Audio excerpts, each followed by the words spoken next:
Hello, boils and ghouls. This week I watched Abigail. And there's always something about a movie with a child villain that I always enjoy. You know, it's the innocent appearance, but being actually absolute evil.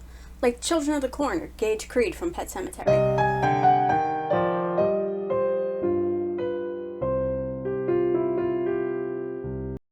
The premise of this movie is a group of people brought together to abduct a girl and hold her for ransom, but things aren't always what they seem. This movie apparently is based off of a 1930s movie called Dracula's Daughter. I've never heard of it before, but apparently it's a sequel to like Universal's Dracula, and now I want to watch it because I want to see what inspiration they took from that. Having Abigail perform Swan Lake as the opening to this movie, I think is a wonderful idea because she is two things at once, a 12-year-old and also a vampire, just like the swans in Swan Lake, if you're familiar with it. There's the black swan and the white swan, but really they're the same swan at the end of it. So yeah, I thought that was a really clever use of ballet music in this and to showcase her as a ballerina, because the girl that plays Abigail, Alicia Weir, did learn ballet for this role. And she works it into her movements throughout the entire film, and I love that. She also did a lot of her own stunts, which I give her credit for, because most grown-ups won't even do that, and this 12-year-old is out here dedicated and committed, and if she continues that way, I think she's got like a really good future as an actress if she's already that into her quality and level of performance. Now, I wasn't expecting this crew to get their aliases from the Rat Pack, but it actually makes a lot of sense, because they are trapped in this house they bring Abigail to. And when I say trapped, I mean trapped like rats. The house goes full lockdown 13 Ghost style, okay? Alright, let's talk about the characters a little bit. Dean, he's the first one out. Alright? And I don't want to say anything bad, but he's not my favorite character, and I don't think he's meant to be anyone's favorite character. You know, he's overall kind of annoying and obnoxious, and really, especially towards Sammy. But sadly, the actor, Angus Cloud, who plays Dean, passed away. And I don't want to say anything bad even about the character because it makes me feel bad because he's gone. So that's all I'll say about Dean. He's a little annoying. And if that was the point of his character, then Angus did a fantastic job. I think he did a good job anyway. Sammy is played by Katherine Newton, who is becoming one of my favorite actresses. Everything I've seen her in, given it's only been a few things, it's always been like spooky, creepy horror movies, and that is where I live. So if you get a few of those on your list of work, I'll like you. Freaky, this. Obviously, Lisa Frankenstein is at the top of my list of favorite movies. It's a fantastic movie. If you haven't seen it, go see it. Also, I did one of these videos on it like last week, 2 weeks ago, whenever it was. But yeah, she plays Sammy, who is a hacker that is kind of just here because she's bored, I guess, and is good at what she does. She started by siphoning money out of her family's bank accounts, her affluent parents' bank accounts, according to Abigail. So yeah, she started young, very good at what she does. She's here to hack security systems. And then there's Peter, which, let me tell you, there were a couple of names listed here that I did not recognize as Brat Pack members, and that was Peter and Joey. I was also surprised by Don Rickles because I wasn't aware that he counted. Peter is the muscle of the group, right? He's big, he's strong. That's obviously his most valuable skill. Not the sharpest tool in the shed, but he's a sweetheart. He's like a puppy, and I loved him as one of my favorite characters. He's very sweet and kind. He's always kind to everybody, and he even tells Sammy that they're friends. I hurt a little bit when we lost Peter. Then Frank is the leader. Frank, to me, doesn't seem to have any valuable skills, so I'm not quite sure why he's there, other than being the leader and the token asshole of the movie because he sucks and he's horrible. He also becomes an antagonist towards the back half of this movie. But like I said, he's an asshole the entire time. And then there's Rickles, who is a former Marine sniper that barely really gets any screen time. He's not focused on a whole lot. There's a little bit of something between him and Joey, but it never goes anywhere. Mostly because, fate had a different plan for him.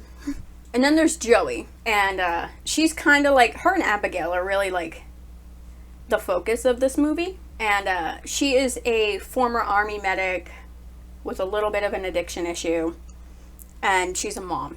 She's got a son, and she's trying to get herself right so she can properly take care of him. And for some reason, she thinks doing jobs like this is gonna help. So maybe not making the best choice in this instance. You can tell she's a mom before she even says it because of how she interacts with Abigail, or whenever she's speaking about Abigail. At the beginning of the movie, she says to the other guys, she says, I didn't realize we were going after a kid.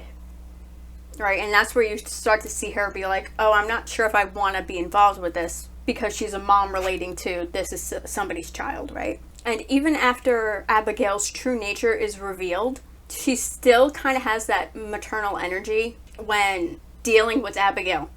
Not so much when she's in full vampire attack mode, but when she goes back to looking like a normal 12-year-old, it like sparks the mom energy. But finally, we have Lambert, who is, I guess, the guy that brings them all together. He is the one that hires all of them for this caper, this whatever. You only see him briefly when they bring Abigail to the house, and then you see him later on towards the end. Honestly, I was surprised. I really didn't think we'd see him again at all until like maybe the very, very end, but I was half expecting something to have happened to him before it happened to everyone else. Like, you know, movies will do that. You'll see like clips of like, oh, this is what happened, and they'll be like, he collected their phones and he left, but he never like made it out, you know, one of those situations. But no, he's hanging out in a control room hidden in this house. Now, my favorite supernatural creatures are vampires. Okay, and I can get a little bit touchy when it comes to them, but a lot of vampire productions will pick and choose what lore they want to go with, and this movie is no exception. Like Sammy says, there's Anne Rice vampires, True Blood vampires, and Twilight. All very different kinds of vampires. The only things that apply to the vampires in this movie is sunlight and stakes. But, as I've always said, a stake through the heart will unalive literally anything. My moment of realization with this movie was when they find Abigail dancing in a room that's got a stage, a small stage, and a rack of ballet clothes, right? Little, like, costumes, and she's wearing a white swan costume. And I said to myself, now what are the odds that these people were instructed to take this tiny dancer to a house that just happens to have a ballet room in it? And it dawned on me, oh, this is her house, and she planned the whole thing. I then had that confirmed when Sammy falls into a pool that is full of bodies and friggin' disgusting. When I say disgusting, that's an understatement. There's no words for how gross this pool is. Speaking of Sammy, she went through it in this movie. She's got Dean being a pain in her ass. He keeps trying to talk to her, wants, like, to know more things about it. They're not supposed to tell anybody their names or any personal identifiable information, but he keeps trying, which is pissing her off. She falls in this gross-ass pool of bodies, and then, in an altercation with Abigail, gets a chunk taken out of her arm. Now, at this point, we're still learning what vampire lore applies in this situation. She's worried she's going to become a vampire, and I'm thinking, you didn't drink any blood, you'll be fine. You know, they start listing off things that they know about vampires, and they're like, okay, reflections, cool. The sunlight thing, cool. Garlic, alright, garlic don't affect her. Crosses don't affect her. The reflection thing doesn't apply either, apparently. Literally, when I said the only things that work are sunlight and stakes, it's only sunlight and stakes. The bite Sammy receives puts her in kind of a Renfield situation. Except, unlike Renfield, she gets, like, full vampire abilities. Like, while she's under Abigail's control, because it's like a mind control thing, she gets the vampire teeth, she gets the ballet skills, and also weakness to sunlight, apparently. So, all the vampire nonsense without actually, like, maybe being a vampire. I don't know if she was actually a vampire or not. Her entire person reacts like she's a vampire, so they called her a puppet. Abigail called her a puppet. So I'm not sure. I don't know. She was Renfielded at the very least. I know that for a fact. Anyway, Abigail is doing this whole thing because basically she's bored. And as she says, likes to play with her food. I think she's also doing it for her father's attention because she says to Joey, my father thought he wanted a child, but now he's lost interest. He doesn't care what happens to me. And that's sad. You know, because, like, no matter how old you are, like, this dude forced you, I'm assuming, because a 12-year-old can't really agree to become a vampire, right? So this guy turns you into a vampire because he wants a kid, and then loses interest and can't be bothered and only uses you as, like, a hitman sort of thing. And that sucks. Like, that's gotta really hurt no matter how many centuries you've lived as the undead, right? So yeah, I think that's kind of the point of this movie. Like, he shows up eventually, and Abigail says to him about Joey, well, she was here.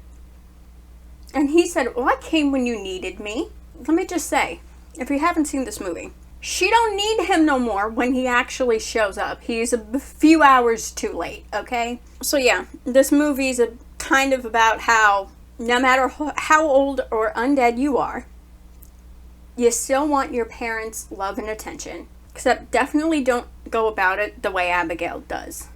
Alright?